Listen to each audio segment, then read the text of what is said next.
Hi hello welcome to Yog stack. Thank you for watching my videos. ఎవరైనా నా ఛానల్కి first time వచ్చినట్టుంటే దయచేసి please subscribe చేసుకోండి. నేను చాలా ఇంపార్టెంట్ ఇన్ఫర్మేషన్ ఇస్తూ ఉంటాను. అబ్రాడ్ గురించి కానీ మోటివేషనల్ విషయాల గురించి కానీ. సో మీకు ఏదైనా ఉపయోగపడుతుంది అని అనుకుంటే మాత్రం ప్లీజ్ మీరు సబ్స్క్రైబ్ చేసుకోండి. అలాగే మీకు ఏమైనా ఇన్ఫర్మేషన్ కావాలి అనుకుంటే మాత్రం కామెంట్ చేయండి. నాకు తెలిసిన వరకు మాత్రం నేను మీకు చెప్పడానికి ప్రయత్నం చేస్తాను. సో ఇప్పుడు వచ్చేసి ఈ టాపిక్లో నేను చెప్దాం అనుకుంది ఏంటంటే H1B వీసా రిజెక్షన్స్ ఎందుకు అవుతాయి, అసలు H1B టోటల్ టాపిక్ వచ్చేసి H1B గురించే అండి. మీకు స్టార్టింగ్ నుంచి ఎండ్ వరకు నాకు తెలిసింది చెప్తాను నేను.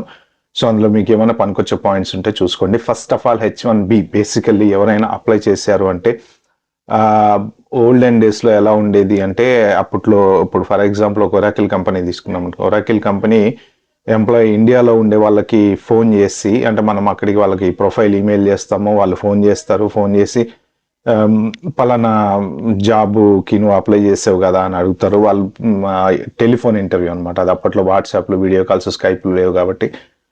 సో అలా సెట్ చేసుకునే వాళ్ళు H1B వచ్చేది, అక్కడ అకామిడేషన్ ఇచ్చేవాళ్ళు, వీళ్ళు వెళ్ళి సెటిల్ అయ్యేవారు.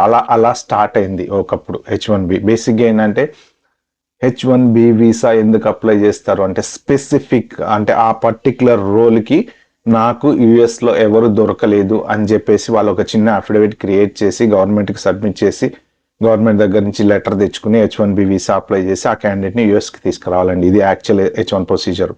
సో ఇది వచ్చేసి ఒక 6 years ఉంటుంది. ఆఫ్టర్ 3 years మనం మళ్ళీ ఎక్స్టెన్షన్ చేసుకోవాల్సి వస్తుంది. సో బేసిక్గా ప్రెసెంట్ సిచ్యువేషన్ సినారియోలో ఎలా ఉందంటే ప్రతి ఓడు ఒక ఏజెంట్ అయిపోయాడు. ప్రతి ఓడు డబ్బా కంపెనీ తెరుచుకోవటము, H1 అప్లై చేసుకోవటము. సో వీళ్ళు ఆబ్వియస్లీ కొంతమంది H1కి ఇంటర్వ్యూకి వెళ్ళినప్పుడు రిజెక్ట్ అయిపోతున్నాయి. ఎందుకంటే ఈ డబ్బా కంపెనీలను ప్రూవ్ అవ్వటము, తర్వాత వాళ్ళకి ప్రాపర్గా కంపెనీ టర్న్ ఓవర్ లేకపోవడం, ఇట్లా కంపెనీ వల్ల చాలా మంది పోయినవి ఉన్నాయి. ప్లస్ ఒకవేళ తప్పిదారి వీళ్ళు H1 వచ్చి పర్ఫెక్ట్గా యుఎస్లో ల్యాండ్ అయినప్పుడు పోర్ట్ ఆఫ్ ఎంట్రీలో కూడా ఆయనకి పంపించిన సిచ్యువేషన్స్ ఉన్నాయి, సందర్భాలు. ఎందుకంటే మెయిన్ ఎక్కడ దొరికిపోతామంటే పోర్ట్ ఆఫ్ ఎంట్రీలో ఎవడైనా గట్టి ఆఫీసర్ కనుక తగిలానంటే మాత్రం అసలు నువ్వు ఎందుకు వస్తున్నావు ఏంటి ఇవన్నీ వాడు చెక్ చేసినప్పుడు, క్రాస్ వెరిఫై చేసినప్పుడు, మన ఈమెయిల్స్ చెక్ చేసినప్పుడు, మేము అక్కడికి వచ్చి జాబ్ ఎత్తుకుంటామని ఏజెంట్తో మాట్లాడడము, ఏ టెక్నాలజీ బాగుందని ఏజెంట్ని అడగటము, ఇలాంటి డిస్కషన్స్ అన్ని బయటపడి, లేకపోతే ఫ్రెండ్స్తో కాన్వర్జేషన్ చేయటం, అరే నేను ఇది నేర్చుకున్నా అక్కడికి వచ్చిన తర్వాత జాబ్స్ దొరుకుతాయా అంటే that itself is proving that you don't have a job, you're going there to look for a job. So కాబట్టి అలాంటి టైంలో కూడా పోర్ట్ ఆఫ్ ఎంట్రీలో కూడా ఆయనకి తన్ని పంపించిన సందర్భాలు ఉన్నాయి. సో కాబట్టి ఏంటంటే ఇప్పుడు బేసిక్ H1B మిస్యూజ్ అనేది హెవీగా జరుగుతుంది. సో ఇప్పుడు ట్రంప్ క్రాక్ డౌన్ ఎలా ఉంది అంటే మిస్యూజ్ చేసే వాళ్ళ మీదనే క్రాక్ డౌన్ అనేది జరుగుతుంది. జెన్యున్గా ఇప్పుడు TCS నుంచో, ఇన్ఫోసిస్ నుంచో, ఇంకేదైనా కంపెనీ నుంచి H1 అప్లై చేసుకుని అక్కడికి వెళ్ళి జాబ్ చేసుకుంటే ఎటువంటి ప్రాబ్లం ఉండదండి.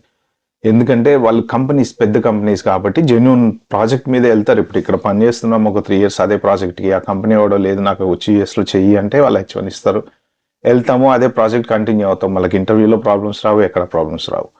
సో ఇప్పుడు నెక్స్ట్ ఏంటంటే నేను ఈ H1కి అప్లై చేశారు మీరు, సరే మీరు ఏజెంట్తో అప్లై చేశారో లేకపోతే కంపెనీ నుంచి అప్లై చేసిన వాళ్ళకి పెద్ద అవసరం లేదండి, ఏం చెప్పాల్సిన అవసరం లేదు. కానీ 80% ఆఫ్ H1B వీసాస్, మొత్తం టోటల్ వచ్చేసి 85,000 H1B వీసాస్ ఉంటాయి. అందులో 20,000 మీకు లోకల్గా F1 మీద వచ్చిన స్టూడెంట్స్ ఎవరైతే ఉంటారో వాళ్ళు మాస్టర్స్ కంప్లీట్ చేసి వాళ్ళు అప్లై చేసుకుంటారు అక్కడ.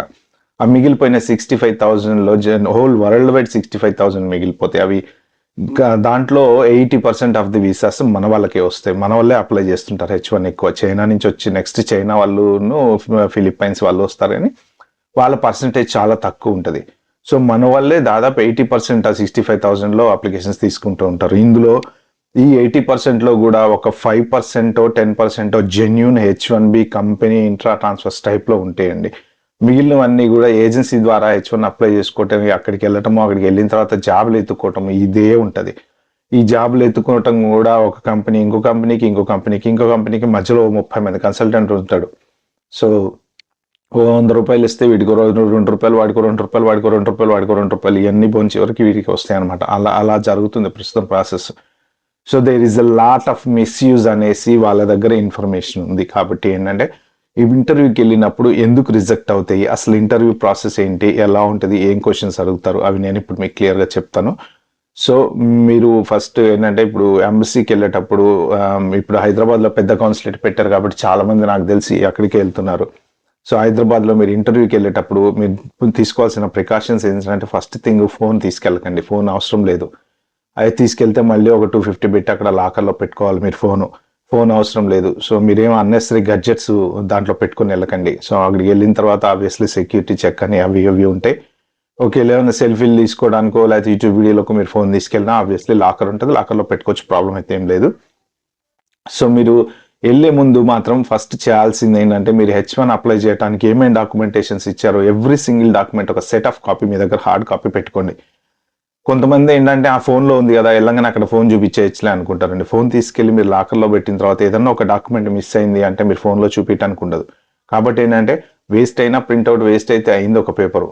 సో బెస్ట్ ఇదేంటంటే మీరు ఎవ్రీ సింగిల్ డాక్యుమెంట్ ఒక కాపీ పెట్టుకుంటే మీకు సేఫ్ సైడ్, అవసరం ఉన్నా లేకపోయినా యూజ్ అవుతుంది. సో లోపలికి వెళ్ళిన తర్వాత మీరు H1 అప్లై చేయడానికి ఏమేమి ఇచ్చారో అవన్నీ ఒక టిక్ బాక్స్ లాగా రాసుకోండి. నేను ఇది ఇచ్చాను, ఈ ఐడి డాక్యుమెంట్ ఇచ్చాను, ఈ డ్రైవింగ్ లైసెన్స్ ఇచ్చాను, ఈ కంపెనీ లెటర్ ఇచ్చాను. ఒక టిక్ బాక్స్ లాగా మీరు వాళ్ళకి పంపించినప్పుడు వాళ్ళు అప్లై చేసినప్పుడు ఏమేమి ఉన్నాయో ఏ ఒక్క డాక్యుమెంట్ మిస్ అయినా కానీ మీ ఎఫర్ట్ అంత టైం అంతా వేస్ట్ అయిపోతుంది. ఎందుకంటే ఇప్పుడు ఇంటర్వ్యూ దొరకడానికి చాలా టైం పడుతుంది.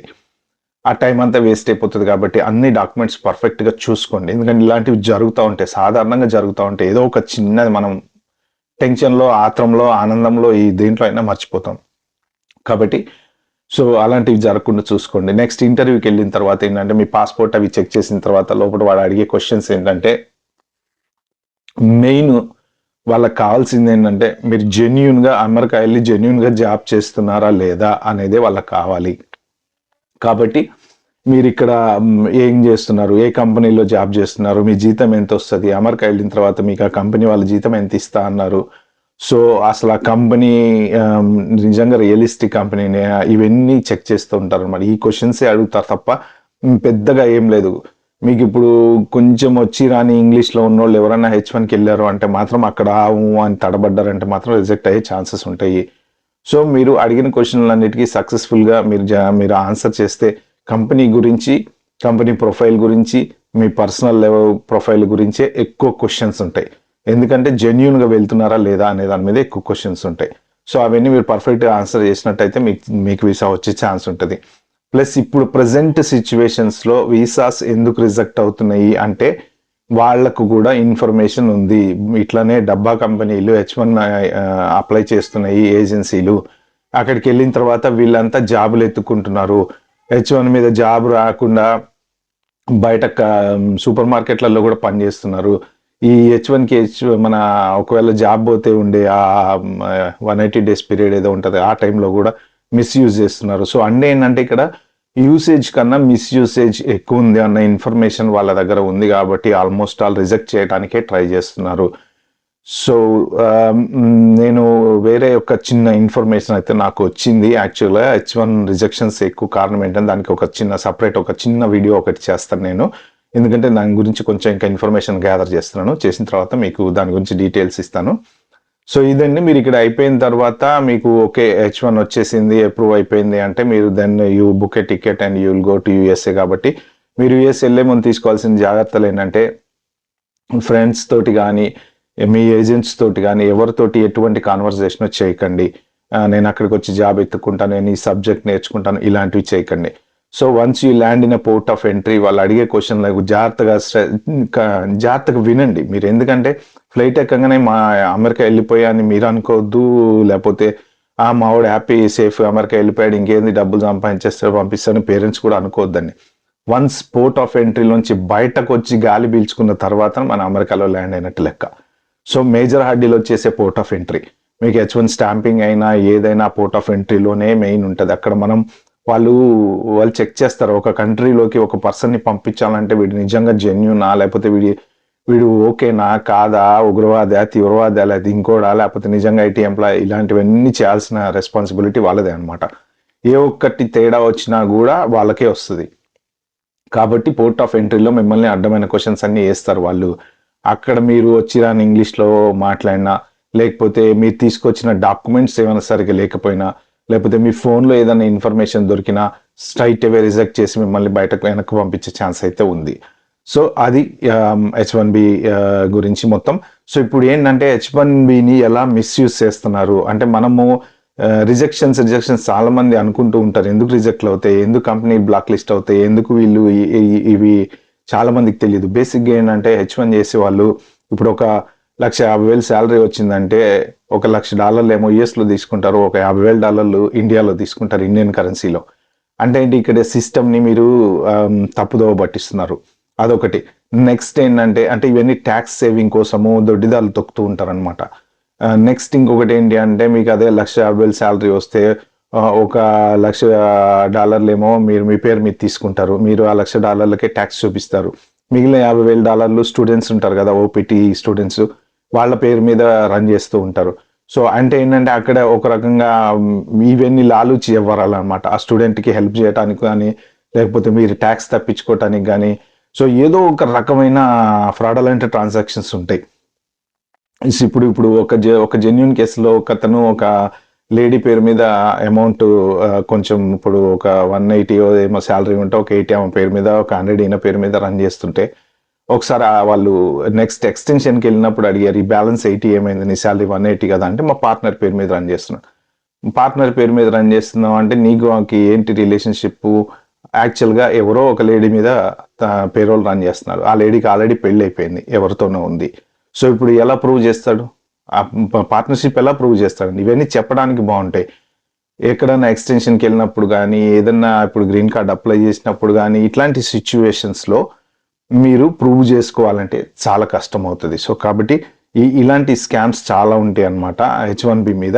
ఇట్లాంటివి చేసినప్పుడే వీళ్ళు ఎక్స్టెన్షన్కి వెళ్ళినప్పుడు, లేకపోతే గ్రీన్ కార్డ్కి వెళ్ళినప్పుడు, లేకపోతే ఎక్కడన్నా బ్యాక్గ్రౌండ్ వెరిఫికేషన్ ఆ కంపెనీల గురించి తవ్వినప్పుడు దొరికిపోతారు.